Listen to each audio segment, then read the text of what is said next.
جب بیٹے اپنے باپ کو اپنی بخشش کے لیے، گناہوں کی بخشش کے لیے اللہ کی بارگاہ میں وسیلہ بنا سکتے ہیں، تو امتی سارے نبیوں کے سردار کو اپنی بخشش کے لیے وسیلہ کیوں نہیں بنا سکتے؟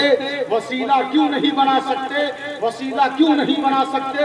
حضرت اسماعیل نے جب ایڑیاں رگڑی تو اللہ چاہتا تو ڈائریکٹ پیاس بجھا سکتا تھا، لیکن زمزم نکال کر پانی پلا کر بتاتا ہے وہ کہ پیاس بجھانے کے لیے پانی کا وسیلہ ضروری ہے، بھوک مٹانے کے لیے کھانے کا وسیلہ ضروری ہے، دیکھنے کے لیے آنکھ کا وسیلہ ضروری ہے، سمجھنے کے لیے دماغ کا وسیلہ ضروری ہے، چکھنے کے لیے زبان کا وسیلہ ضروری ہے۔ میں بول رہا ہوں نا، اب جو کہے کہ میں وسیلہ نہیں مانتا میں چپ ہو جاؤں تو وہ تقریر سن سکتا ہے؟ نہیں، تو بولنے کے لیے زبان وسیلہ ہے نا۔ تقریریں سن کر بہت سارے لوگ سدھر گئے، تقریریں سن کر علماء حق کے بیانات کو سن کر بہت ساروں نے توبہ کر لیا۔ جو وسیلے کا انکار کرتا ہے نا، اسے تراویح بھی نہیں پڑھنی چاہیے، کیونکہ تراویح بھی زبان کے وسیلے سے ہو رہی ہے۔ نماز بھی نہیں پڑھنی چاہیے، کیونکہ نماز بھی زبان کے وسیلے سے ہو رہی ہے۔ میں نے کہا کہ اے اہل حدیث، دیوبندی، وہابی، سلفی اور ہم سنی، سب سے خطاب ہے، سب سے کہنا ہے۔ تم کہتے ہو مسجدوں میں اقتدیت بہذا الامام، پیچھے اس امام کے مقتدی صاحب ہیں جاہل، کبھی قرآن پڑھا نہیں، کچھ آتا نہیں۔ ہم نے پوچھا نماز آپ کی ہوگی کیسے جب کچھ آتا ہی نہیں؟ تو کہا امام ہے نا، امام صاحب ہے نا۔ ہم نے کہہ دیا پیچھے اس امام کے، اب امام سمجھے اور میری نماز سمجھے۔ تو جب امام تیری نماز کے لیے وسیلہ بن سکتا ہے تو جو سارے نبیوں کا امام ہے، سبحان اللہ سبحان اللہ، جو سارے نبیوں کا امام ہے، اسے وسیلہ بنانے میں کون سی گھبراہٹ؟ ارے نادان، سارے وسیلے کو مانتے ہو۔ فصلوں کے لیے پانی وسیلہ، فصلوں کے لیے زمین وسیلہ، والیوں کے لیے تمہاری محنت وسیلہ، ساری چیزوں کے لیے وسائل اور وسائل اللہ نے قائم کر دیا۔ سورج نہیں ہوتا روشنی ملتی، روشنی ملتی۔ اب روشنی کے لیے سورج وسیلہ ہے نا۔ اللہ نے شامیانہ بنا دیا آسمان کا، زمین کا بچھونا بنا دیا، چرند پرند پیدا کر دیا، تمام کائنات کو اس نے بنا دیا اور انسان کے لیے بنایا۔ اور سب وسیلہ اور واسطہ ہے، لیکن سب میں سب لگی ہوئی ہے۔ آدم بھی سب میں ہے، نوح بھی سب میں ہے، ابراہیم بھی سب میں ہے، موسیٰ، عیسیٰ، صالح، شعیب، سلیمان، داؤد، عیسیٰ علیہ السلام، تمام انبیاء سب میں کھڑے ہیں، بیٹھے ہیں۔ ہم نے پوچھا کوئی تو آپ میں سے نماز پڑھا دے، کوئی تو آپ میں سے نماز پڑھا دے۔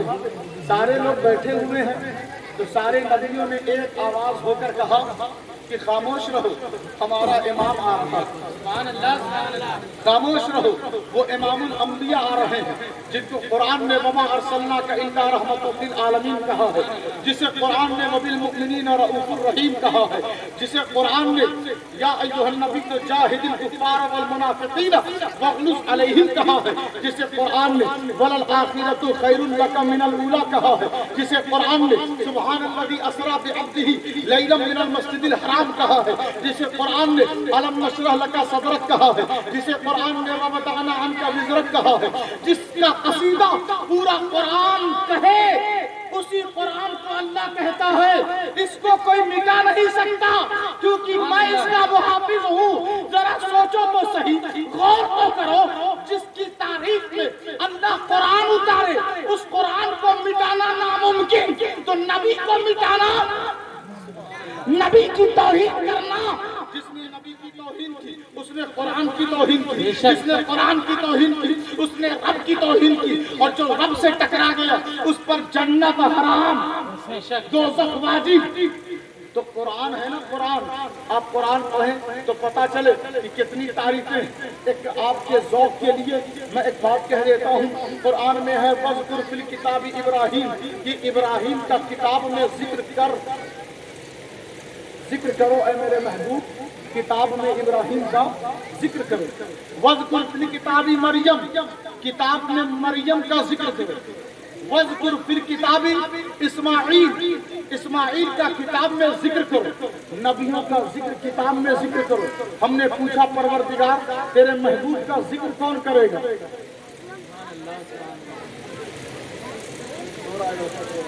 نعرہ لگانے والا ہی سو رہا۔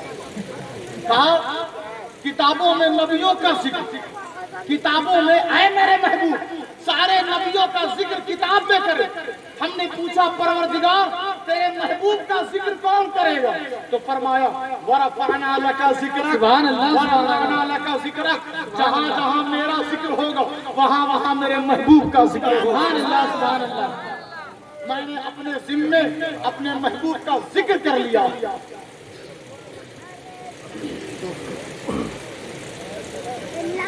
فرمایا وما كان الله ليعذبهم وانت فيهم وما كان الله معذبهم وهم يستغفرون، کہ اللہ کی شان یہ نہیں کہ انہیں عذاب دے،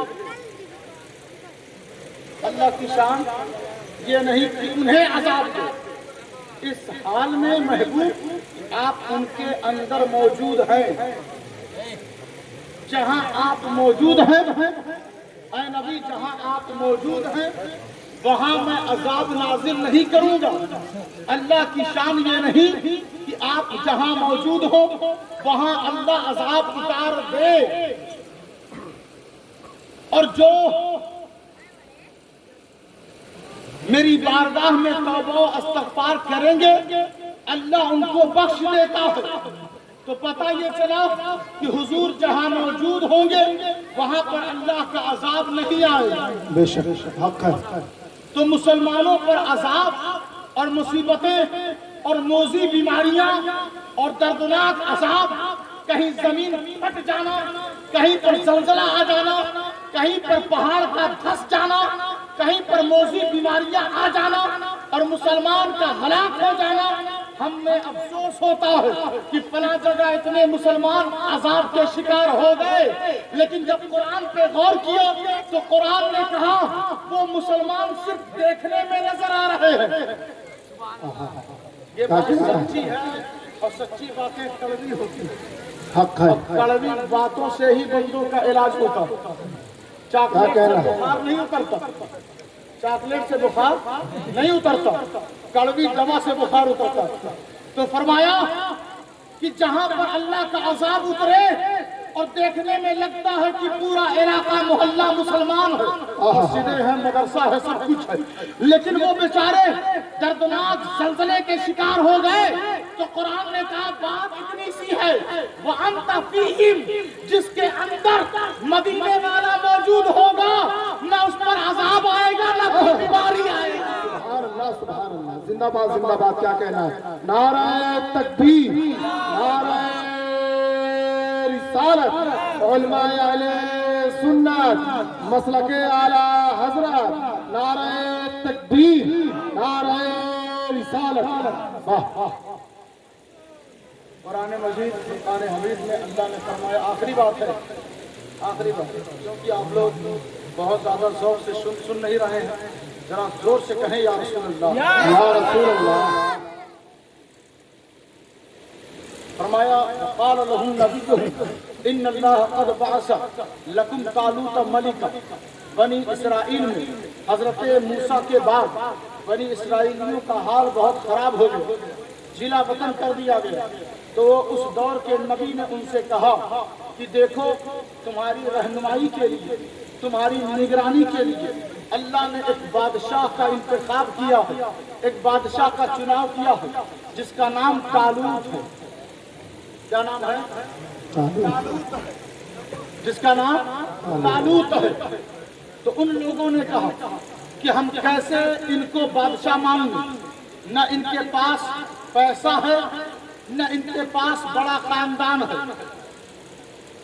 ان بنی اسرائیلیوں نے یہ بات کہہ کر ہماری ہدایت کی کہ اپنا لیڈر چنو تو ان دونوں چیزوں کو شرط نہ بنایا کرو کہ پیسہ ہونا چاہیے اور بڑا خاندان ہونا چاہیے. اللہ نے کہا وَزَادَهُ بَسْطَةً فِي الْعِلْمِ وَالْجِسْمِ کہ طالوت کے پاس علم ہے، طالوت کے پاس علم ہے اور ساتھ ہی ساتھ انصاف کرنے والی طاقت ہے. جس کے پاس انصاف کرنے کی طاقت ہو اور علم خدا ہو، علم رسول ہو، وہی لیڈر بنتا ہے.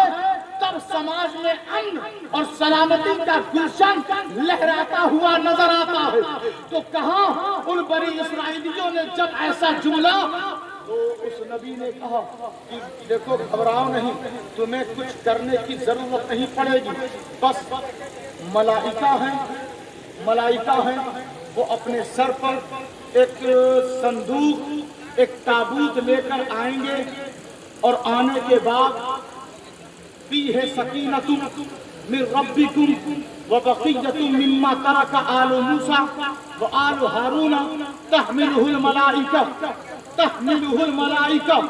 کہ اس صندوق میں، اس باکس میں، اس صندوق میں ہے صندوق چھوٹا سا. اللہ کہہ رہا ہے تحملہ الملائکہ، ملک نہیں، ملائکہ، فرشتہ نہیں، فرشتے. سبحان اللہ. صندوق چھوٹا سا تو ایک فرشتہ اٹھا سکتا ہے، پھر اتنے زیادہ ملائکہ اور فرشتوں کی ضرورت کیوں؟ تو اللہ نے کہا فیہ سکینۃ من ربکم، تمہارے رب کی طرف سے اس صندوق میں سکون ہے. آج ہم سکون تلاش کر رہے ہیں لیکن سکون مل نہیں رہا. اللہ نے کہا وہ صندوق ذرا سا ہے، چھوٹا سا ہے، لیکن اس کو اٹھانے کے لیے ملائکہ آ رہے ہیں. ان کے سروں پر نوری مخلوق ہے، ان کے سروں پر وہ صندوق ہے، لے کر آ رہے ہیں. تمہیں تلوار کی ضرورت نہیں، تمہیں محنت کرنے کی ضرورت نہیں، بس وہ صندوق رکھ کر دعا کر لینا، اس صندوق کے واسطے سے تمہیں جیت مل جائے گی. سبحان اللہ. کیا کہنا واسطے ہی سے تو ہمارا جھگڑا ہو گیا، تو ہمیں جیت ملے گی کہاں سے؟ تو کہا تحملہ الملائکہ، اس صندوق کو فرشتے اٹھا کر لا رہے ہیں. سورہ بقرہ اپنے محبوب ترجمہ قرآن کو جا کر پڑھ لینا. کوئی بھی ایسا نہیں جو اس آیت کے ترجمہ کیے بغیر گزر جائے آگے، چاہے جس مسلک کا وہ ترجمہ کرنے والا ہو. پڑھو جہاں سورہ بقرہ میں آج بھی اللہ نے ذکر رکھا ہے اور قیامت تک رہے گا، کوئی نکال نہیں سکتا. دیکھا بنی اسرائیلی کھڑے ہیں، طالوت کھڑے ہیں اور سامنے سے فرشتے صندوق لے کر آ رہے ہیں. رکھ دیا سامنے، طالوت کھڑے ہیں سامنے، صندوق رکھ دیا گیا. حضرت طالوت نے کہا صندوق کو کھولا جائے. صندوق کو جب کھولا گیا تو دیکھا گیا کہ اس صندوق کے اندر جو اللہ نے کہا تھا من ربکم، یہ صندوق تمہارے رب کی جانب سے ہے. سبحان اللہ. سبحان اللہ. یہ صندوق تمہارے رب کی جانب سے ہے. ہم دیکھتے ہیں شادیوں میں کہ جو صندوق نا لڑکی کے سسرال سے آتا ہے اس کو بڑی عزت سے لا کر لوگ اسٹیج پر رکھ دیتے ہیں. کبھی اس مقدس اور تبرکاتی صندوق کے بارے میں بھی خیال رکھا کریں. سارے مسلک کے لوگ ایسے صندوق اور اٹیچی کی عزت کرتے ہیں جس میں مال رکھا ہو، جس میں پیسہ رکھا ہو، جس میں سونا رکھا ہو. ارے سونے والا صندوق یہ زیادہ دیر رہنے والا نہیں، مگر جس میں سکون ہے، جس میں برکت ہے اور جو اللہ کی طرف سے ہے.